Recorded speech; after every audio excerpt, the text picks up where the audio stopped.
சேலம் ஓமலூர் அருகே காடையாம்பட்டி அடுத்த தீவட்டிப்பட்டியைச் சேர்ந்தவர் சரஸ்வதி, வயது 70. கடந்த 20ஆம் தேதி அங்குள்ள சின்னேரி காட்டில் மாடு மேய்க்க சென்றவர் கல்லால் அடித்து கொலை செய்யப்பட்டு கிடந்த சம்பவம் பெரும் பரபரப்பை ஏற்படுத்தியது. சம்பவ இடத்தில் டிஐஜி உமா மகேஸ்வரி ஆய்வு நடத்தினார்.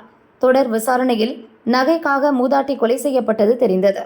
அப்பகுதியில் கிடைத்த சிசிடிவி காட்சிகள் அடிப்படையில் விசாரணையில் இறங்கிய தனிப்படை போலீசார் குற்றவாளி கட்டிக்காரனூரைச் சேர்ந்த 26 வயது நரேஷ்குமார் என்பதை கண்டுபிடித்தனர். அவனை தேடி வந்த நிலையில் சங்ககிரி அருகே மலை அடிவாரத்தில் பதுங்கியிருப்பதாக தகவல் கிடைத்தது. அங்கு சென்ற மகுடஞ்சாவடி போலீசார் நரேஷை சுற்றி வளைத்து பிடிக்க முயன்றனர். அப்போது நரேஷ் போலீசாரை கத்தியால் தாக்கியுள்ளார். இதில் sub inspector Vijayaraghavan, constable Selvakumar இருவரும் படுகாயமடைந்தனர். உடனடியாக கத்தியை போட்டுவிட்டு சரணடையுமாறு கூறியும் கேட்காததால் இன்ஸ்பெக்டர் செந்தில்குமார் அவனது வலது காலில் துப்பாக்கியால் சுட்டு பிடித்தார். பின்னர் அவனை கைது செய்து சிகிச்சைக்காக சங்ககிரி அரசு மருத்துவமனையில் சேர்த்தனர்.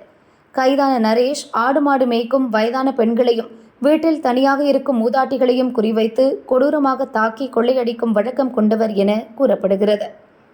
இவன் மீது கொலை மிரட்டல், கொள்ளை உட்பட 20க்கும் மேற்பட்ட வழக்குகள் நிலுவையில் உள்ளது.